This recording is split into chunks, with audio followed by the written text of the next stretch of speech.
getting a little night air to clear my mind. That's good, that's wonderful. Sea air is so refreshing it invigorates my entire body.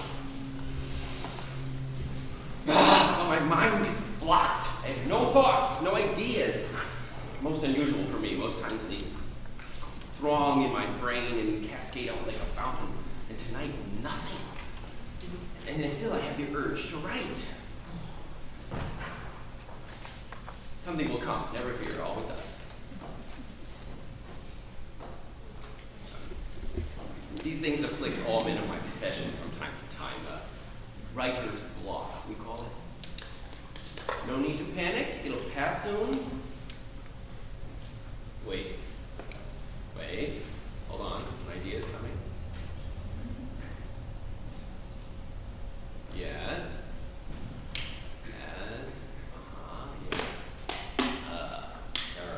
terrible. Bad idea. False alarm, I'm sorry I disturbed you. Not only was it a bad idea, I'd already written it. It came out terrible.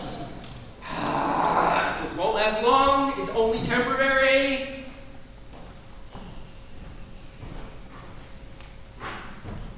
However, it's getting to be a very long temporary. Nothing is coming, my nerves are tightening. Oh, God, help me! No, take that back. I mustn't ask for collaboration with the Almighty. What selfishness to ask God to help me come up with an idea for a story. Forgive me, dear Lord. I will go home, try to sleep. Tomorrow's a good day. If, however, something does occur to you, I appreciate it if you make it known to me. Just the germ of an idea? It doesn't have to be original. I'm very good at twisting things around. Look how desperate I've become, asking the Lord to commit plagiarism for my home.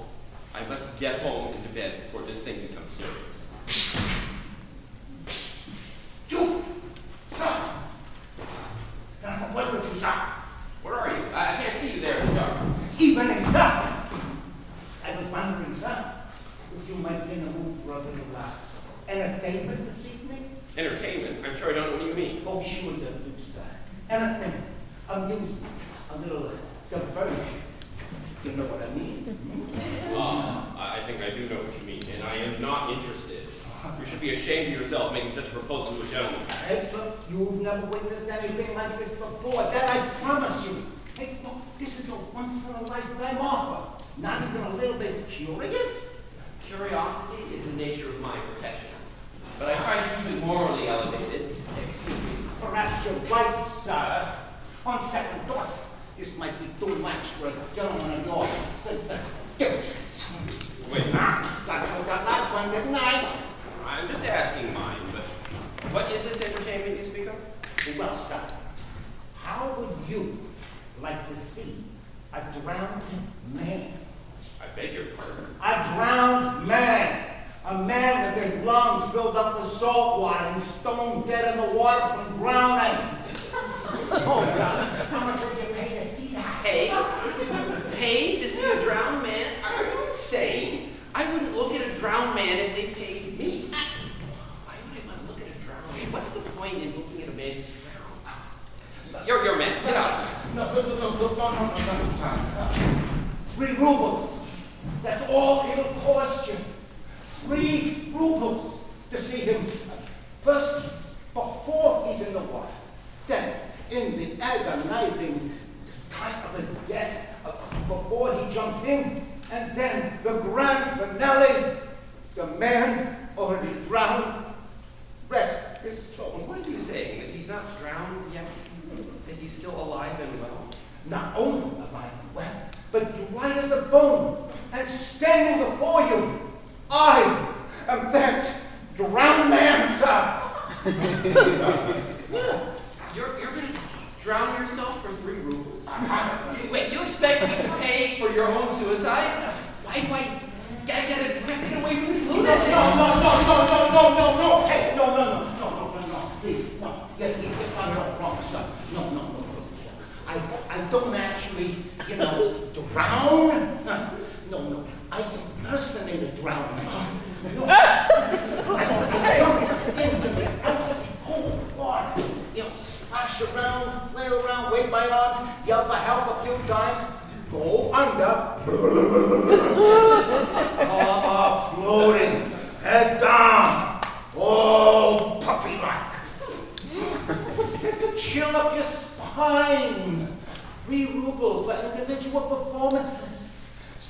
wait for groups.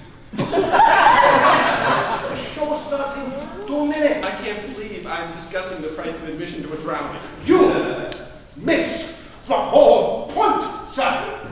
This is not some sort of cheap thrill. This is a rich tableau filled with social implications. A drama, not tragic, but ironical in view of its comic features. Comic? What's comic about? Well, I puff up my cheeks. I bulge my eyes out. I yell for help in a high, squeaky voice. It sounds just like a pig squealing. I'm the only one on the waterfront that can do it. You expect me to pay to hear an underwater pig squealer? I've had a very successful season, sir. Sold out in August. Hey, what do you say, sir? Can I book you now for the dinner show? Dinner? No, I jumped in the water, splashed around, and then toss you a nice fish. I think the halibuts are running now, sir. Why do I stand here listening to this? I wish you'd make up your mind soon, sir. In 5 minutes, that restaurant tosses its garbage in the water. Then it's messy. I have my pride. To hell with your pride. It doesn't stop you from making a living imitating a deceased swimmer. You sure know how to strike at a bad, vulnerable point. That was cruel, sir. I'm sorry. I didn't mean to be cruel. You missed all the finer points of my profession. Look here. You ever see a coal miner at the end of the day? Filth and grime all over his body, soot up his nostrils and his ears, black grit in his teeth is disgusting. All right, a barber goes home at the end of the day with the cuttings of other people's hair sticking to his hands. He gets his bread and his stew, his nauseating. Do you know where a surgeon puts his fingers on a farmer, his feet? And every man who works eventually touches something filthy. I, on the other hand, feel it with water. Water is nice. It's clean. It's purifying. I don't have to take a bath when I go home. I've done it. Can you say the same, sir? You think I'm going to discuss my toilet habits with you? My God, you're infuriating. There must be a carriage around here somewhere. Cabby! Cabby! You'll regret it. You'll be down here one night, bored to death, dying to see a good drowning. I'll be going. My last week here. I close Sunday. Next week, I'm in Delta. There's a policeman. If you don't leave me alone, I'll have you arrested for soliciting. I'm not soliciting. I'm in the maritime entertainment business. Drowning is not maritime entertainment. You are a waterfront lunatic. Officer! Officer! All right. I'm going. I tell you one thing. The drowning business just isn't what it used to be.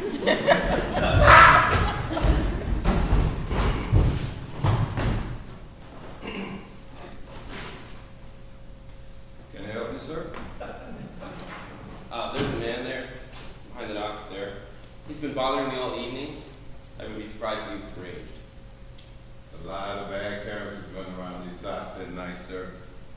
Gentlemen like yourself shouldn't be wandering around here. What is he pressing you about? Well, I'm warning you. You're going to find this strange. He wanted to charge me 3 rubles to watch him drown. Can you imagine that? Strange. It's thievery! Sisticokas. It ain't one more than Sisticokas. You didn't get a fine. me around and let you see. Not care to send more. Officer, you seem to... 3 rubles, what nerve. Right over there on the next pier, for 1 ruble each, 2 brothers will give you a double drive.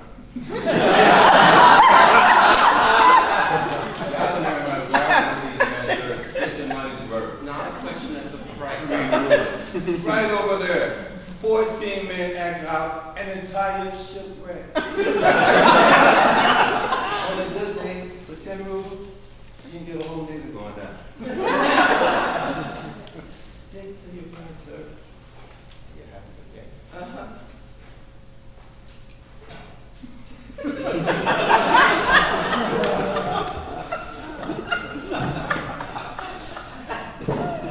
It's come. It's come at last. The day when the world has gone mad has arrived at last. I see the officer is gone. What did you tell him, sir? Tell you? I told him the truth. That you were mentally unbalanced. Unfortunately, he was a little more mentally unbalanced than you. Still, I appreciate you not causing me any trouble. And in gratitude, I'm reducing my price to an all-time low. 80 kopecks. 80? Yeah. 80? You thief! You wretched, conniving, deceiving little thief! I won't pay you more than 60! 60 kopecks for a dwelling! Where's my profit?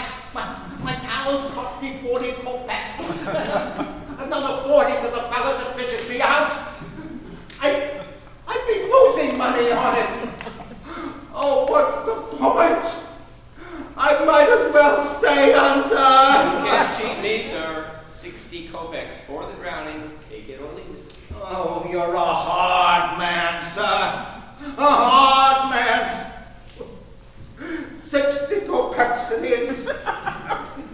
I pray to God my son doesn't want to be a grown-up.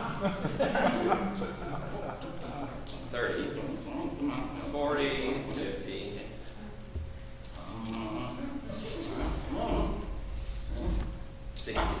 Right, where do we stand?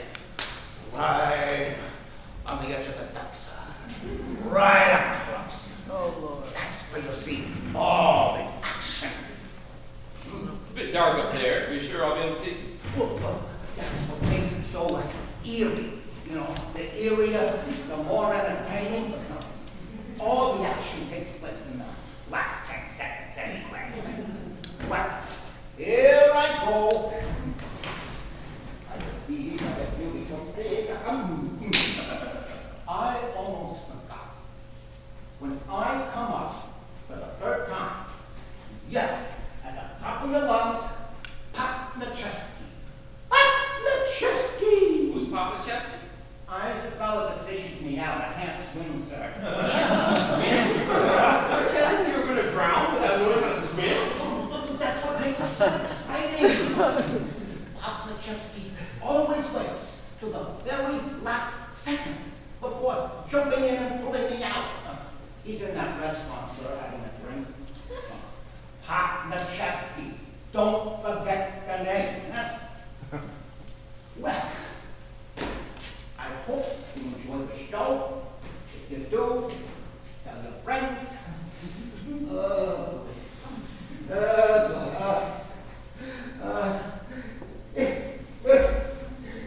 In the soup that they say.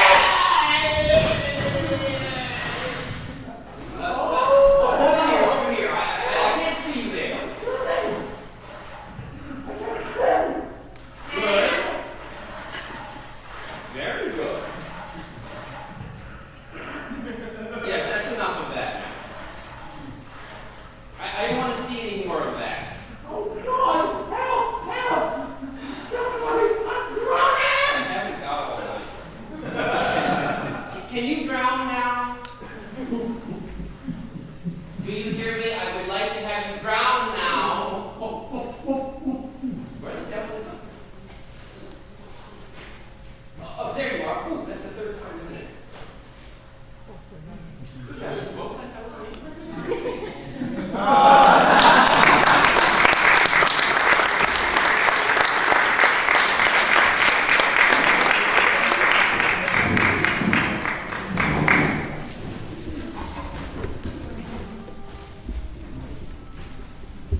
Next actress, please. Next actress, please.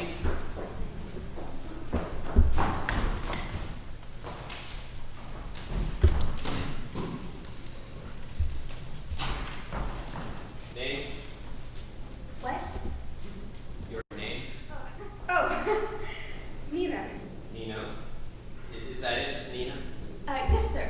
Oh, no, sir. Nina Mikhailовna Zarechkina. Age? My age. Yes, please. That means how old are you? How old are you looking for? Just answer the question simply, please. Yes. I just wanted you to know I can be any age you want. 16, 30. In school, I played a 78-year-old woman with rheumatism, and everyone told me it was very believable. A 79-year-old rheumatic woman said so herself. Yes, but we're not looking for a 78-year-old romantic woman. We're looking at a 22-year-old girl. Now, how old are you? Related to you, sir. Really? I would say 27 or 28. I have a bad head cold, sir. It makes me look older. Last year when I had influenza, the doctor thought I was 39. I promise I can look 22 when you need it, sir. Do you have a temperature? Yes, sir. 103. God, what are you doing walking around in the dead of winter with 103 temperature? Go home, child. Go to bed. You can come back another time. Oh, no, please.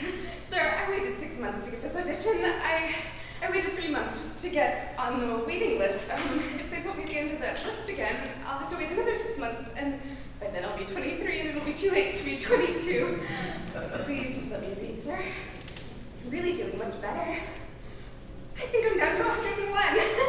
I can see you have your heart set on being an actress. My heart, my soul, my very breath, the bones in my body, the blood in my veins. Yes, we've had enough of your medical history. But what practical experience have you had? As what? Well, for example, the thing we're discussing, acting. What acting experience have you had? You mean on a stage? That's as good a place as any.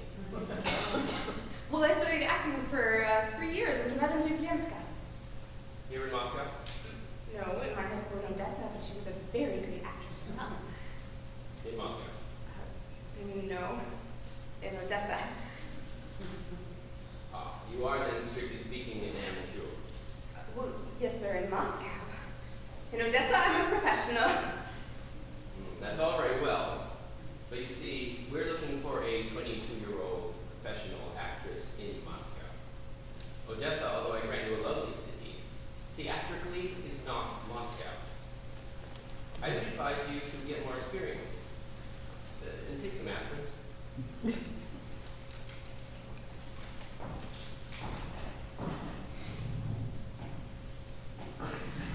I traveled 4 days to get here, sir. Won't you just hear me read? My dear child, I find this very embarrassing. Even if you did not employ me, just to read for you would be a memory that I would cherish for all of my life. If I may be so bold, sir, I think you're one of the greatest living authors in all of Russia. Really? Well, that's very kind of you. Well, perhaps you do have a few minutes. I've read almost everything you've written. The articles, the stories. Oh, I loved the one about... Oh God, every time I think of it, I can't control myself. Wait, which one was that? The death of a government clerk. Oh God, I lost for days. I don't remember that. Which story is that? Yeah, Tredyoko had the sneeze, the sneezing splatter. Oh, yes. You found that funny. Strange, I meant it to be sad. Oh. Oh, it was sad. I cried for days. It was tragically funny.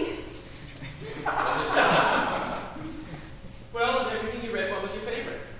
My very favorite, Yes, what was it? Tolstoy's War and Peace. I didn't write that. I know, sir.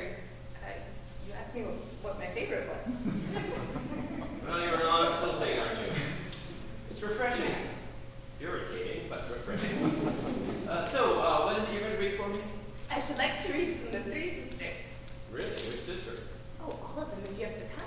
All of them? Why not just read the entire play while you're at it? Thank you, sir. I know it all. Act 1, a drawing room in the professor's house. It is midday, a bright sun. is That's shining- not necessary. An excerpt will do nicely, thank you. Yes, sir. I should like to give the last mood play. Good. Good, that shouldn't take too long.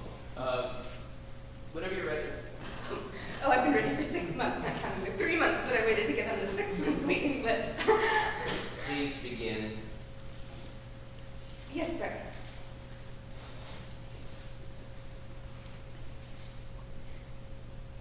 Sir, could you please say Tara Rabundie, sit on the curb, I know. Certainly not. Why would I say such an idiotic thing? I don't know, sir, you wrote it. Chibutikin says it at the end of the play. Oh, it would help me great if you could say just that one line. I've waited 6 months for this, sir. I walked all the way from Odessa. All right, very well. Ready? Yes, sir. Tara Rabundie, sit on the curb, I may. And Masha says, oh, listen to that music. They're leaving us. What is gone? For good. Forever. And we're left to begin our life over again. We must live. We must live. And Arena says,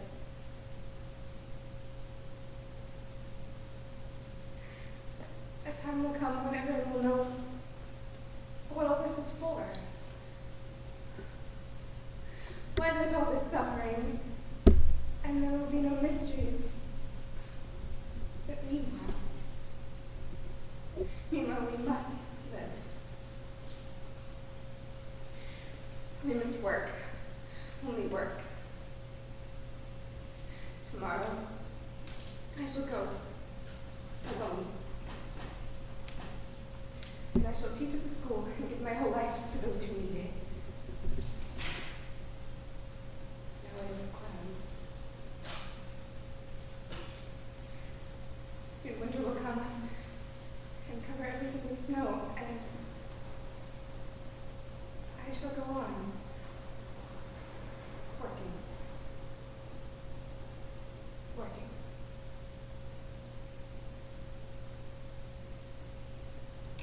Shall I finish? Please. And Olga says, the music plays so gaily, so valiantly. One wants to live. Oh my God, time will pass and will be forgotten. Our faces will be forgotten. Our voices, and how many there were of us. But our suffering will turn into joy for those who live after us. Happiness and peace will come to this earth, and then they will remember kindly and bless those who are living now. Oh, my dear sisters, it seems as if just a little more, and we will know where we live, why we suffer. If only we knew.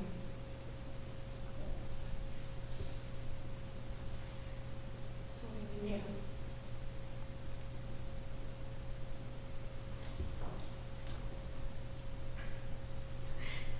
Thank you, sir.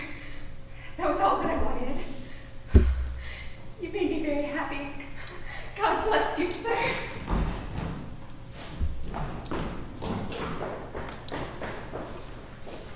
Will someone go get her before she walks all the way back to Odessa?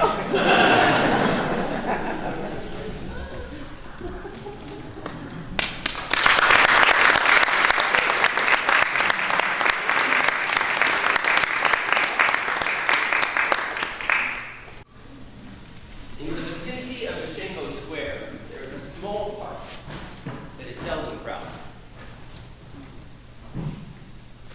Here and there, a pair of young lovers strolling. mother teaching her small child his first brave steps, the inevitable failure cushioned on the soft green grass. A dog owner throwing a stick for his faithful friend to fetch, which he does, faithfully and interminably. A young girl calling fresh flowers for sale, which is only partly true. They're for sale, but they're not particularly fresh. Still, it's a lovely, peaceful, and quiet setting. One would never suspect that such a charming spot would soon become a battlefield, which it did, with marked regularity, each Tuesday afternoon at 3. The adversaries were two aged and retired officers, one military, the other naval. They had served their country long and with distinction, and in the twilight of their lives still had sparks of passions igniting their feelings, but no fires were ever started. They debated on every subject under the sun. Wars, politics, women, literature. They never ran out of subjects to disagree on, and they never disagreed on anything. They never agreed on anything, I beg your pardon, except to meet the following Tuesday afternoon at 3 to continue their disagreements. Well, we are fortunate. Today is Tuesday, and you just heard the time. But I better shift my ground because this bench is the field of battle, and I don't want to be caught in the crossfire. I will watch from a safe distance there by the children's wing. Approaching from the west, the army. From the east, the navy.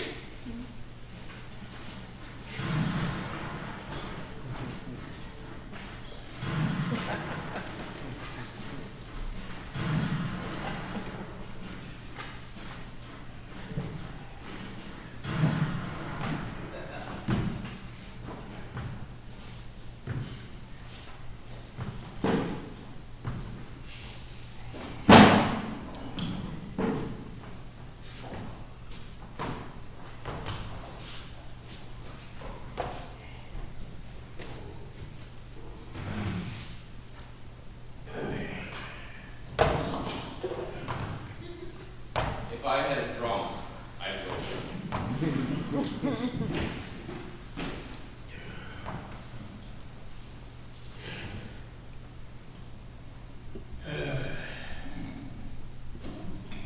Cool weather we're having today. Warmer than yesterday. They say it may rain. Huh? Here comes the sun. It's coming. So, it's your turn. Pick a subject. I've got one. Good one. In my opinion, All right. What's the subject? lunch. Lunch. Your subject is lunch? My tongue isn't it? I bring lunch. Not much of a subject, in my opinion. Does that mean you concede? I concede nothing. I merely stated it's a poor subject. Right? I accept the challenge. If it's lunch, it's lunch. Start. Are you ready? Would I say start if I weren't ready? Start means I'm ready. Go ahead, start. Very well then. Appetizers. Appetizers, right? To start off a good lunch, the best appetizer is herring. Wrong. Wrong! Herring is not the best appetizer. It's good. I didn't say it wasn't good. Just not as good as caviar. You are wrong. Caviar is too rich for an appetizer. It's a dish that should be reserved for special occasions with a little champagne. As a snack, appetizer neat. Yeah. Are you telling me that fresh caviar, lemon juice, finely chopped eggs, raw onions, and garnished with parsley, served on lightly salted, wafer-thin biscuits, is not a tasty appetizer? Well, you want to compare with herring in white cream sauce, marinated onion, 2 large black olives sitting on either side of the plate, sprinkled with dill, and the end piece of freshly baked brown bread to soak up all the drippings of the herring, the onion, and the dill in one final succulent mouthful, huh?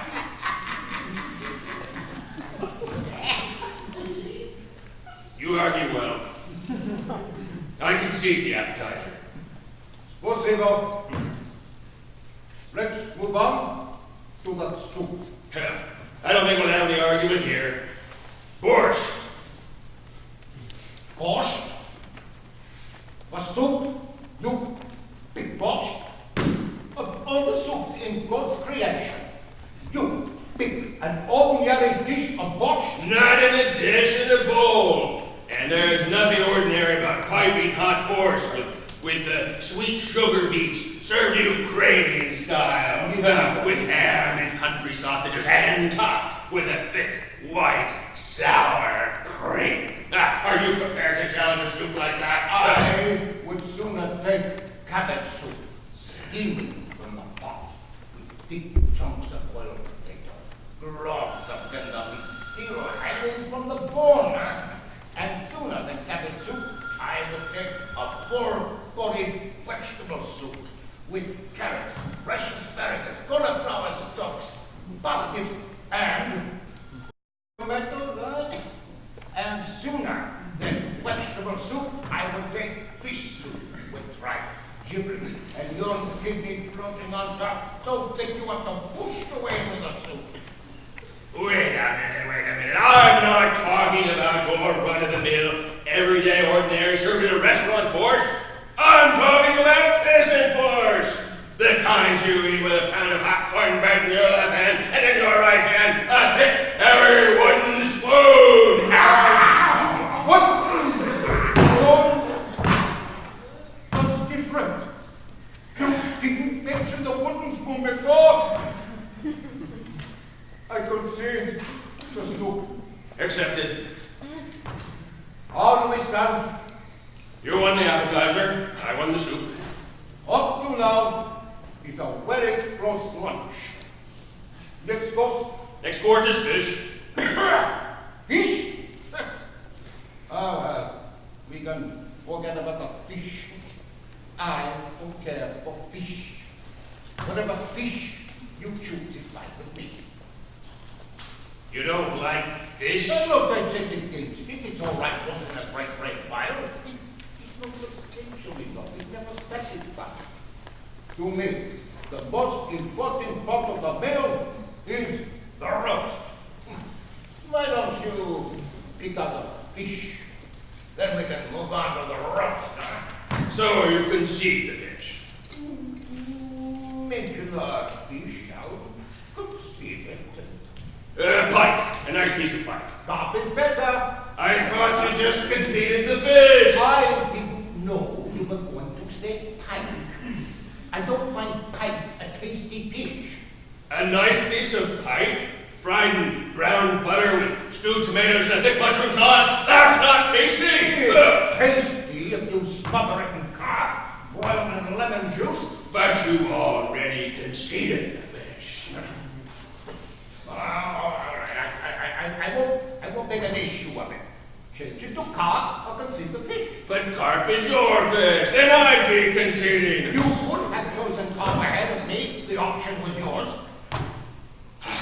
Will you concede if I drop pike and pick another fish? Fair enough. What do you change it to? Brook trout, broiled with sliced almonds. Poached salmon with hollandaise. I thought you didn't like fish. Maybe it's only the ones you like that I don't like. You're purposefully doing that. You accuse me of being false to my taste. You dishonor I dishonor no one. I demand a stalemate on the fish. so soon. Why give up? There are so few fish that I like. Very well, play us all with white wine rings. Sea bass, hook them Stalemate! Stalemate! Don't get yourself so excited. We still have a roast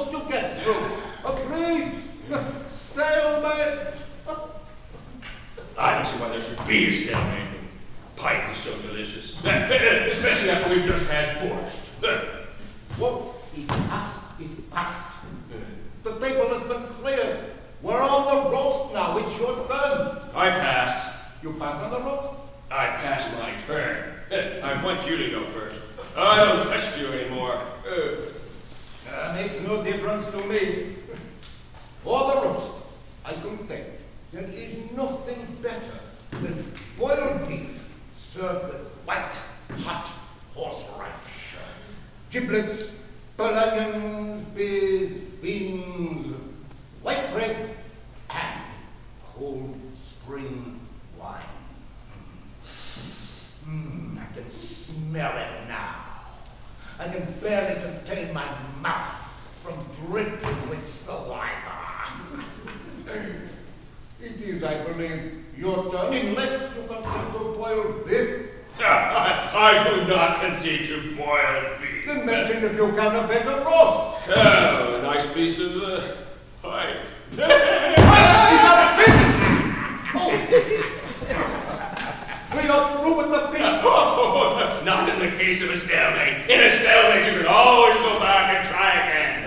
When was this decided? Just now, I decided. Oh, very well. Then if you say pike again, I say duck again. Double stalemate. Next course, boiled beef. Boiled beef. Herring, borscht, and boiled beef. It's a meal for a cold, hungry foot soldier, not a commanding officer, gentlemen. Am I being challenged or not? I could challenge your boiled beef with a small partridge. I could challenge it with a braised quail. I could challenge it with a firm young roast turkey. Roast turkey! You've got something there. I could challenge it with a hen. A fat, juicy, white meat, thick-breasted hen. I see what you mean. A hen. Yes, certainly. Oh, a hen is always nice. Yes, but I'm not going to do it. No, I challenge boiled beef with a duck. A duck. I didn't think of duck. How could I overlook duck? What kind of duck? Round, plump, young duckling. One that's tasted ice with the first frost.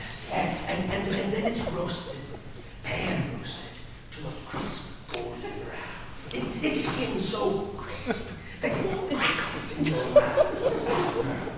I can see to duck.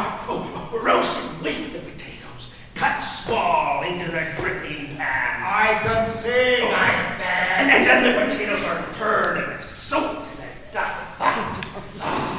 And in the pan, young onions are beginning to turn a deep, rich brown, sizzling and frying in the butter and fat. And then the aroma is wafting up into your nostrils, drawing your taste buds to a stage of frenzy. Do I have to concede? Are you deaf? You're purposely doing this to get my from fighting the fight. I concede to that. All right. The main course is over with. Now, let's get on to dessert, for God's sake. And the duck is basking in the juice of Spanish oranges. What is wrong with you? You're acting like a child over a silly piece of ice. Oh, try it sometime, Fire Boyle. You won't think it's so silly. Do you want to continue? Oh, Not. go ahead. I'm still savoring mine. For dessert, Yes? I choose for dessert. Well, out with it. You can't think of what I'll choose. I'm thinking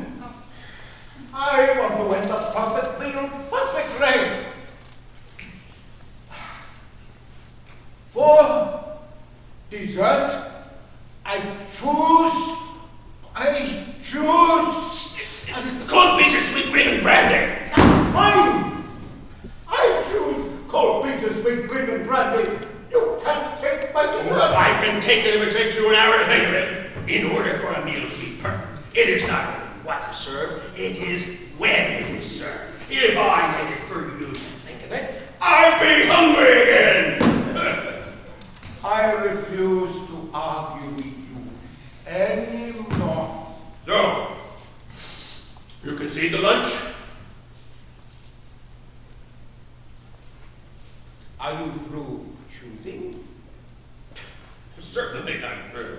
We've gone through all the courses, haven't we? The lunch is over. I want a clear-cut victory. Concede back we go. But you are definitely through choosing. As far as you're concerned, lunch is over. Of course it's over. One constant could follow Cold Peter, sweet cream and brandy. A cigar! A big, black, Maridella cigar. Followed by a 2-hour nap.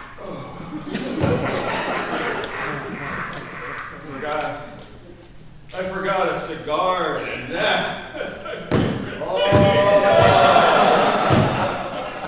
You know the kind of nap you have after a good cigar. Delicious. A delicious nap. Oh, it's not a tiring, hard-working sleep like you have at night, won't you? A light nap is delicate.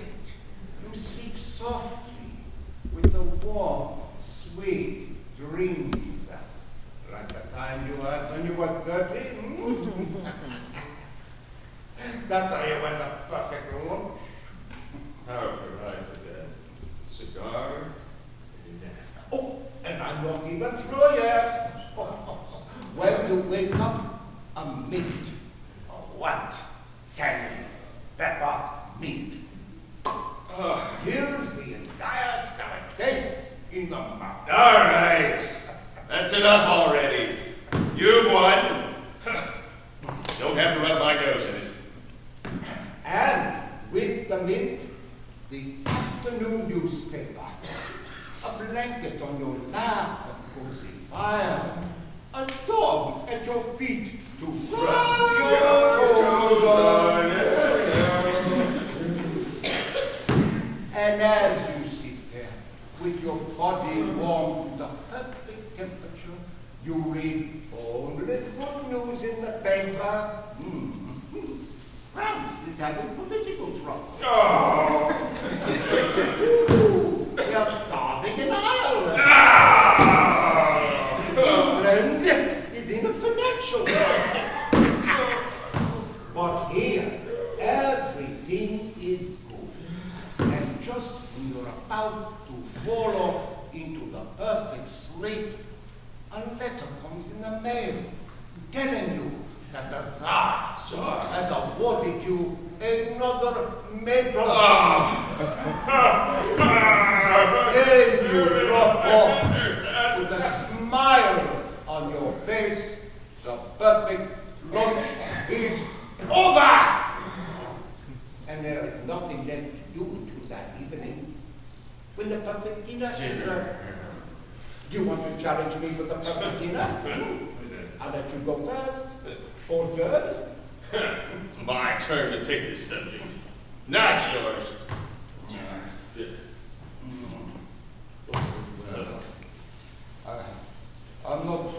I'm not feeling very well. A little chilly. Well, you don't look so good. A little pale. Maybe you should see a doctor. It's a good idea. Maybe I'll drop in on Dr. Washinsky. Wyszynski? That butcher? Ha! He knows as much about doctoring as my 3-year-old granddaughter. Don't tell me that you know more about doctoring than any man else in Russia. Do you challenge me? I challenge you.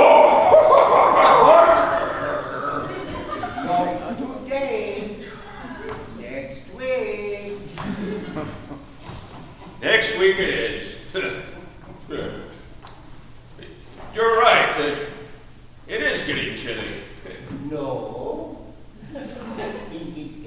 warm up. Yeah, it'll rain before you get home.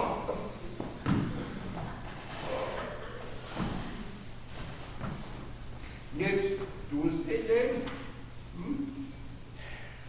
Next Tuesday. Why don't I say Tuesday? Wednesday.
Good morning, Mr. Please, cool your voice. I'm sorry, sir. It's just my gout is acting up again, and my nerves are like little firecrackers. The least little friction sets them off. It must be very painful, sir. Oh, combing my hair this morning was agony. Mr. Kissenoff, What is it, Chaplain? there's a woman who insists on seeing you. You can't make her tell her story, but she insists on seeing the director manager. Perhaps if you're not well. No, the business of the bank comes before my minor physical illness. Show her in. Quietly, please.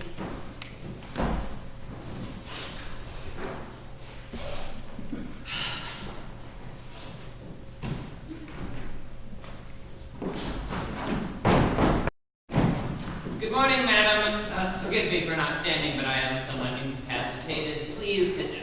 Thank you. Now then, what can I do for you? You can help me, sir. I pray God you can help. No one else in this world seems to care.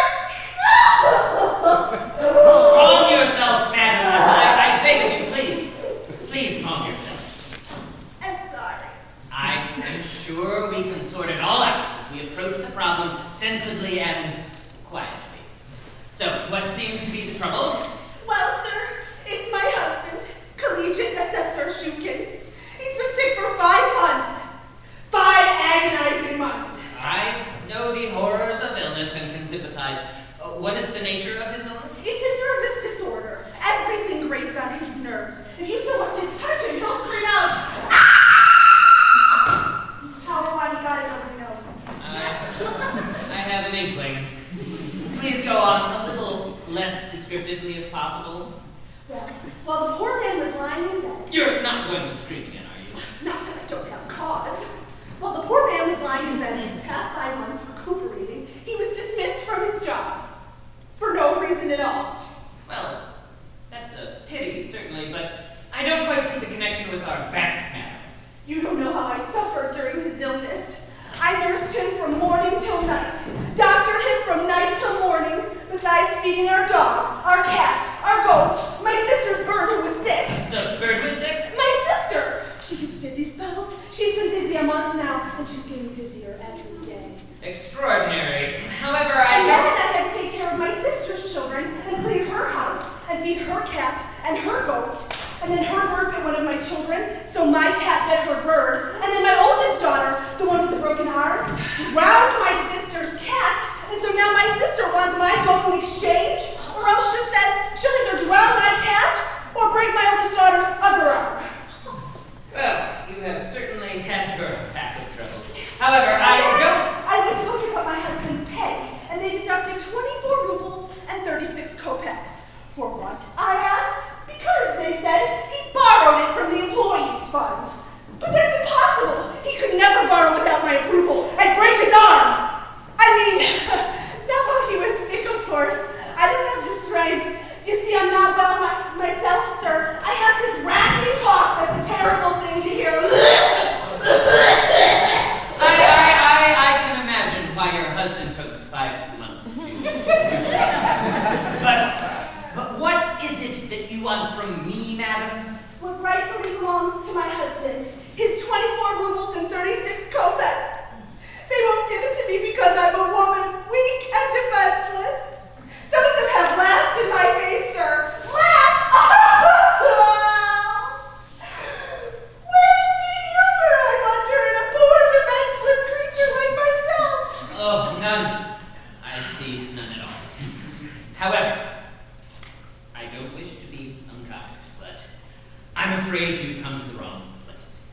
petition, no matter how justified, has nothing to do with our bank.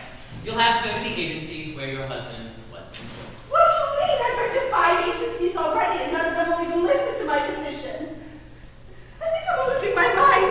The hair is falling out of my head. Look at it. Line up this hole. Don't tell me to go to another agency.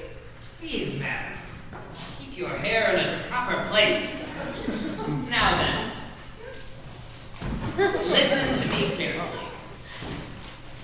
This is a bank. A bank. We are in the banking business. We bank money. Funds that are brought here are banked by us. Do you understand what I'm saying? What are you saying? I'm saying that I can't help you. Are you saying you can't help me? And I don't think I'm making much headway. Are you saying you can't believe my husband is sick? Here, let me show you the doctor's certificate. There's proof. Do you still doubt my husband is suffering from a nervous disorder? Not only do I not doubt it, I would swear to it. Look at it, look at it. It's not really necessary. I understand how your husband must be suffering. What's the point in a doctor's certificate if you won't even look at it? Yes. I see your husband is sick. It's right here on the doctor's certificate. Well, you certainly have a good case, madam, but I'm afraid you have still come to the wrong place. I'm getting excited. You lied to me. I took you as a man of your word, and you lied to me. I lied? Where? When you said you read the doctor's certificate, you couldn't have. You couldn't have read the description of my husband's illness and not seen that he was fired unjustly. Don't take advantage of me because I'm a weak, defenseless woman. Do me the simple courtesy of reading the doctor's certificate. That's all I ask. Read it and then I'll go. But I've already read it. What is the point of reading it twice when I've already read it once? You didn't read it, you just looked at it. I read it in detail. Then you read it too fast. Read it slower. I don't have to read it slower. I am a fast reader. Maybe you didn't let it sink in. Try to read it again and absorb it this time. I absorbed it. It sank in. I could pass a test on what's written here, but it doesn't make any difference because it still has nothing to do with our bank. Did you read the part where it says he has a nervous disorder? Read that part again and see if I'm wrong. Oh, that part? I see. Your husband has a nervous disorder. My, how sad. But I still can't help you. Now go. I'm sorry I didn't see. I hope I haven't caused you any pain. No! God! Why can't you get it through that balding head of yours? If you could just understand that for you to come to us with a claim of this kind is as strange as trying to get a haircut in a butcher's shop. Nobody gets a haircut in a butcher shop. Why would anybody get a haircut in a butcher shop? I'm lucky I'm still breathing. The captain! Can I tell you I'm fasting? I haven't eaten anything in 3 days. I want to eat, but nothing stays down. I've had the same cup of coffee 3 times today. But Jacket! I'm nothing but skin and bone. I faint at the least provocation. Watch. You see how that happened? 8 times a day. Wait a second, what's wrong? Get her out of here! Who let her into my office? You did, sir. I asked you and you said sure. I thought you meant a human being, not a lunatic with a doctor's certificate! He wouldn't even look at it. I gave it to him, but he threw it back in my face.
me that wipes out all who cross your path.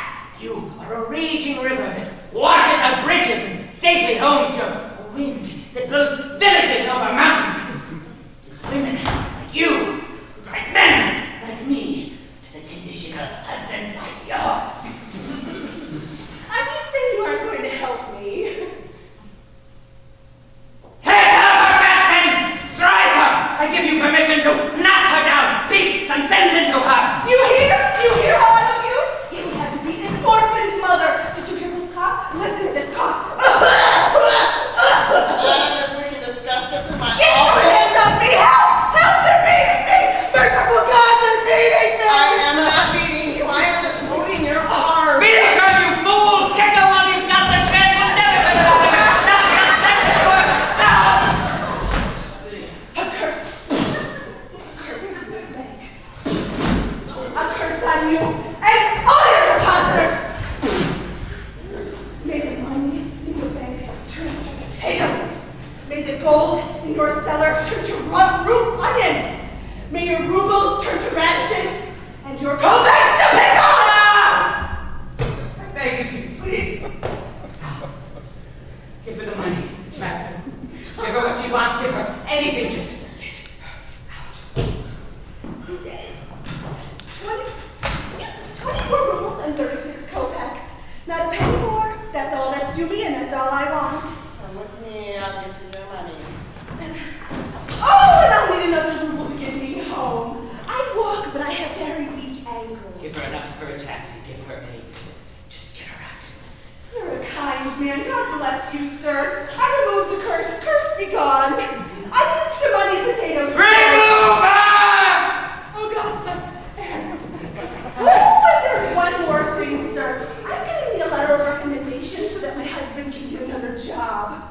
But don't trouble yourself about it today. I'll be back in the morning. God bless you, sir. She's coming back.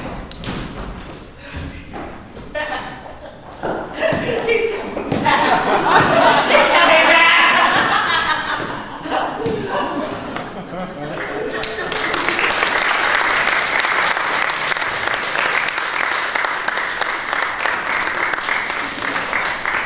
This one goes back a good many years to my youth. I was 19 years old to be exact, and in the ways of love, I was not only unschooled, I hadn't even been in the classroom. I was so innocent and shy that I actually believed that since the beginning of time, no woman had ever been Fully unclothed. As for connubial bliss, I dared not think of it. As for impregnation, I chose to believe that it was caused by the husband giving the wife the most ardent handshake before retiring, and let it go at that. But my father was a wonderful man, most liberal in his views. And on my 19th birthday, he decided to introduce me to the mysteries of love. He was, however, a frugal man. So he decided to escort me himself, so that in the matter of bargaining, I should not be taken advantage of. Picture, if you will, my own dear father.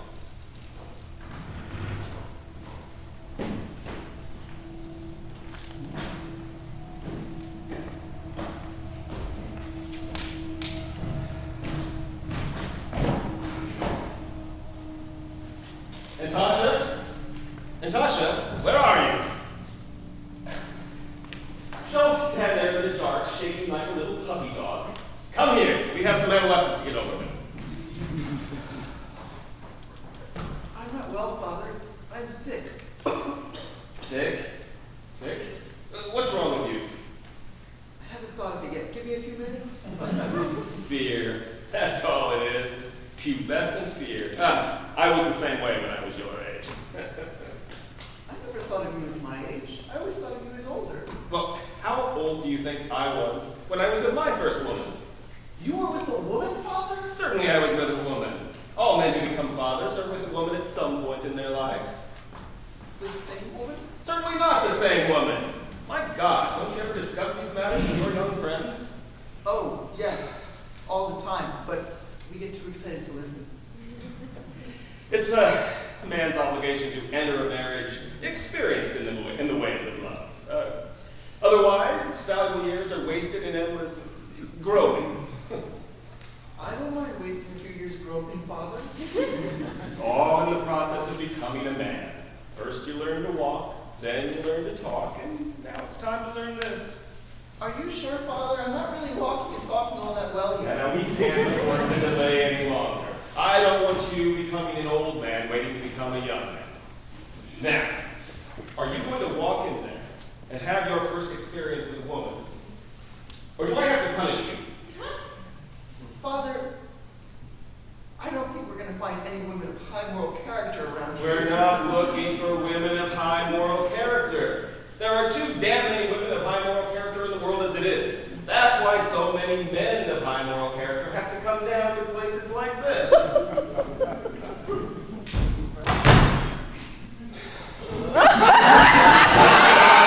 Business. Can I hold your hand, Father? No, certainly not. You can't go in there to become a man holding your father's hand. Now, we haven't got all day. Your mother's expecting us home by 9 o'clock, and at this point, we have exactly 1 hour and 10 minutes for you to mature. You told Mother where we're going? Certainly, I'm not so insensitive. I told her we were going out for a walk for some night air. So won't she become suspicious when I come home all grown up? Doesn't show, Anton. You don't get spots like the measles. You might possibly have a small smile on your face, that's all. Now, come along. Father, are there other ways to be a man? Couldn't I grow a mustache? Tell me the truth. You'd rather not go through with it. I'll just take you home Take and me home? wait till I ask the question. Would you rather not go through with it? I'll take you home. Take me home? I see. Very well. Let's go home. You can get in your bathtub and play with your little sailboats until you're ready. Come on. Will you be angry with me? No. Will you be disappointed in me? No. Will you be proud of me? No. All right, I'll do it.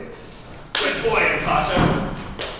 If I like it, can we do it again? No! Bring you down here with the idea of leaving you here. My God, it's difficult business being a little father. Evening, gentlemen. Oh, God. Steady, boy, steady.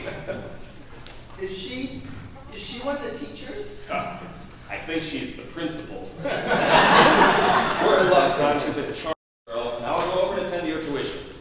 Father, couldn't I take a correspondence course? No, stay here. Don't move. I'll be right back. And stop twiddling with your hat. This is not hat twiddling business. Good evening, madam. Lovely April night, wouldn't you say? Is it April already? I don't get out very much. No, I can well understand that. Well, you see, it's been a considerable time since I've been involved in such matters, but I would like to discuss with you a subject of some delicacy. 30 rubles. So much for the delicacy. Well, 30 rubles, you say. Well, speaking for myself, I would say that 30 rubles is most fair. But it's not. It's for my young, inexperienced son. That's him over there, the one with the knees buckling. Still 30 rubles, sir. We don't have children's prices down Of course not, but still. 30 rubles does seem a bit high for a boy of 19. Would you consider 50 rubles? For 15 rubles, I read Peter Rabbit. Sir, there is a Norwegian ship due in here tonight, and I need to go in and put on my blonde wig. They're not all blonde, you know. There is an extenuating circumstance. It's the boy's birthday, and I wanted to give him this gift. What do you say? How about an umbrella? Look here. In my day, 30 years ago, I shared the pleasures of the most delightful girl on this street. Ilka the milkmaid was her name.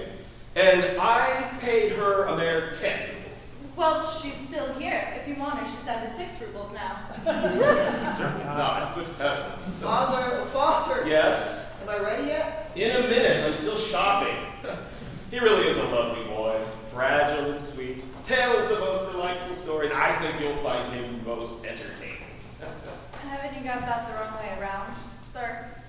Father, I'm getting chilly. Well, run around, jump up and Be patient. You've waited 19 years. It's just another few minutes. 20 rubles. Not a kopek. There's just so much I'm willing to spend on education. Please. It's for my boy. Settled. You are a kind and loving father, sir, and I respect you for it. If I had a father like you, I never would have been here on the streets bargaining with fathers like you. I'm sure there's a moral in there somewhere. I just don't see it yet. Settled. 20 rubles. Oh, and I did have one other special request. At the conclusion of the evening's festivities, I would appreciate it greatly if you would just say, "Happy birthday, Papa." Happy birthday from Papa. Would you like some candles, sir? That isn't necessary. Just be gentle and kind with him. Gentleness, that's all I ask. Good heavens, a tear. What a thing to cry over. I'll wait upstairs. 2 flights up, second door on the left. I'll be gentle, sir. Thank you. The girls nowadays seem to be so much more understanding. May I say, it's men like you that make me proud to serve in my profession.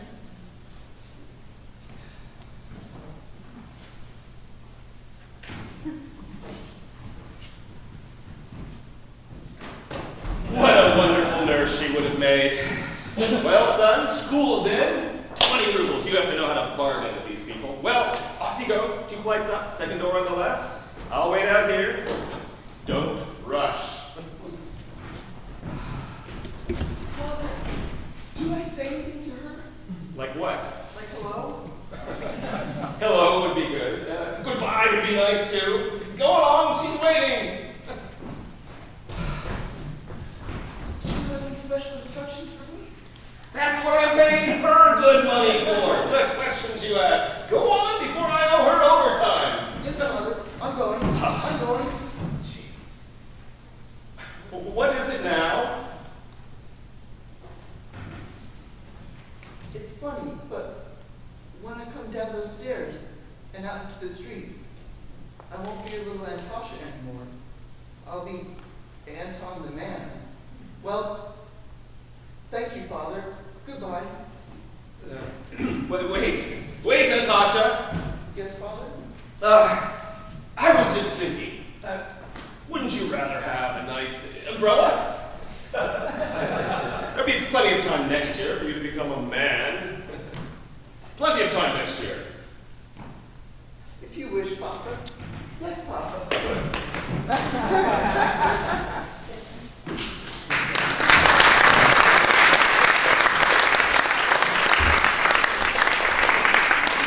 Yes, Papa. I hope that portrait of my father came out in perfection. I loved him very much. And yet with him, as with all the characters I've shared with you this evening, I have a sense of betrayal. When I put down my pen at the end of a day's writing, I feel as if I've stolen my friend's precious life work. And my conscience torments me all the more because I've had a wonderful time writing today. But before I go, what was it we were talking about early on? Before the story, Churyakov. Oh yes. I was going to tell you what it was as a small child I most wanted to do with my life. Well,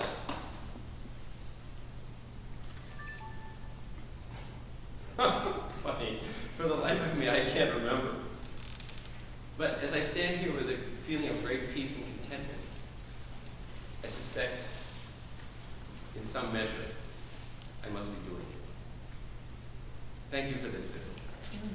If you ever come this way again, please drop by. Good night.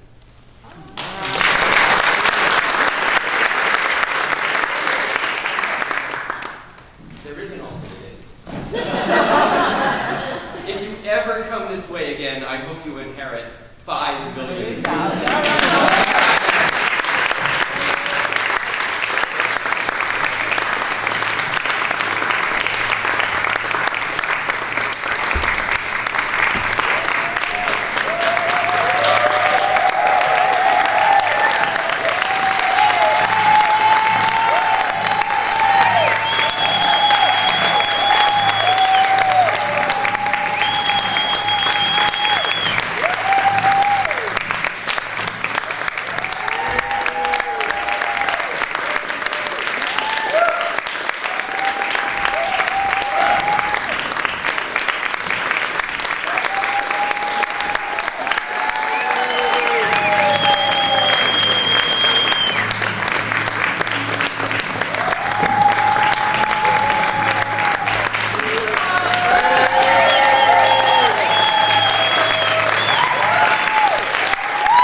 dear, good friend of ours, very talented man.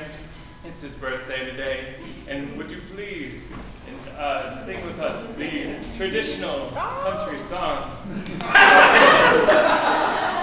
Happy birthday to you. Happy birthday to you. Happy birthday, dear Scott. Happy birthday to you.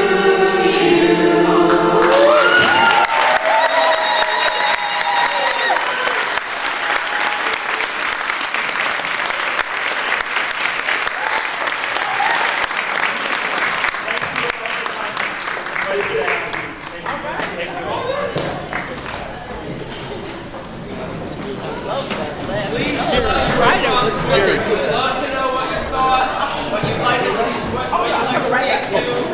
We'd love to read them. Even if you didn't like it,